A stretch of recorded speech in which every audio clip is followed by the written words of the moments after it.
guys, how are you doing today? It's Val. Wanted to give you a quick review of the Sweetie Pie Bronzer by Too Faced. If you'd like to see my first impressions and demo on this product, keep watching. If you're new to my channel, go ahead and hit that subscribe button and give me a thumbs up if you enjoy it. Thank you so much. So first and foremost, we're going to talk about the packaging. The packaging is absolutely to die for. Like, it's just really beautiful. To me, it's very classic. Like, it kind of reminds me of like a more childish version of like the 1950s or something. I don't know. It's very beautiful and delicate, but also glam at the same time. If you look at it, it kind of has like a raised plastic bevel on it. It's really just absolutely gorgeous. But actually into the inside of the package, this is what the inside looks like.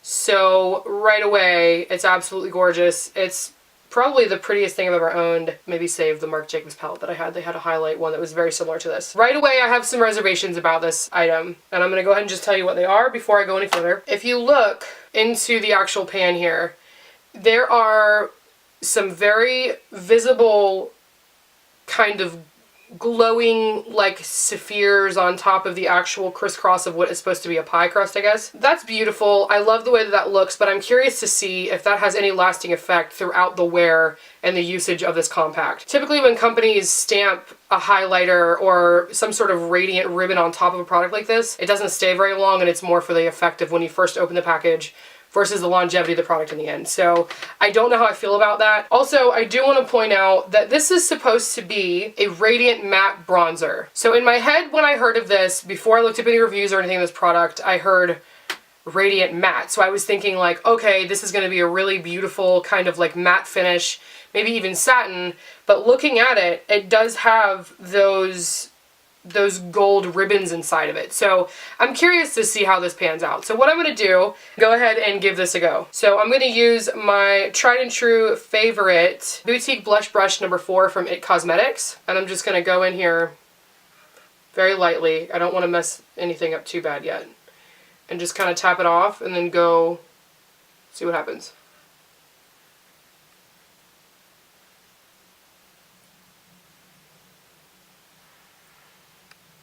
That's absolutely gorgeous.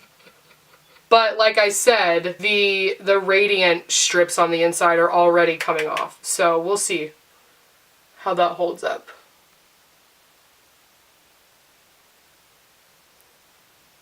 This does have a very...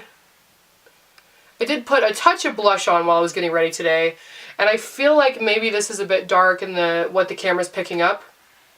But I do want to point out that the blush squares, they're the cherry or the peach filling, whatever have you.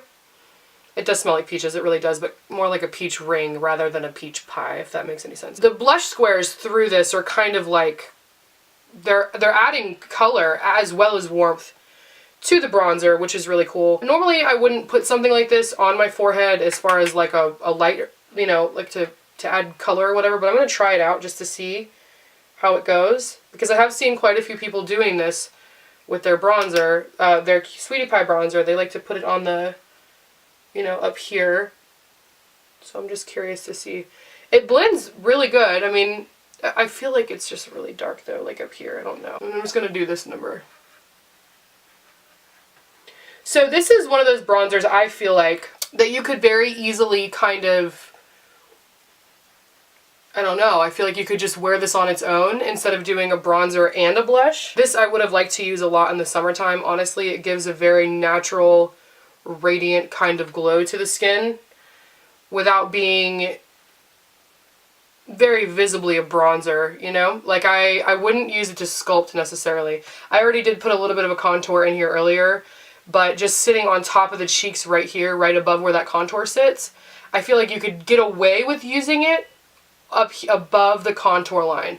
I don't know about inside of it. I might be the only one that thinks that. I don't know. But as far as like how I'm seeing it already pan out, I wouldn't use this as a color right here because that pink, for me anyway, is showing up on my skin. And I wouldn't like a pink color right in here. I really like this. I'm pleasantly surprised with this product. I didn't really know that I would like it, honestly. The more and more I looked at the pictures and stuff, I was like, ooh, I don't know about that. Because I like my bronzers matte all the way through. I don't like light in my bronzers or like highlights or satin spheres or glowy. I don't like any of that stuff. When you swatch this bronzer on your finger and you put it on your skin, it has more of like an hourglass dim light kind of effect to it.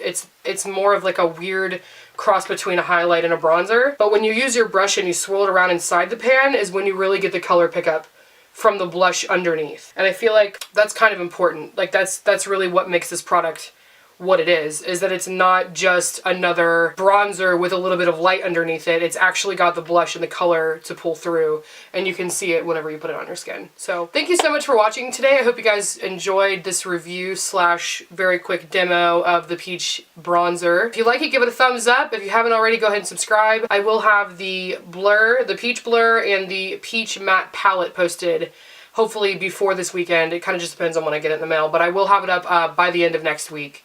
And I look forward to seeing you guys on the flip side. Thank you so much. Bye.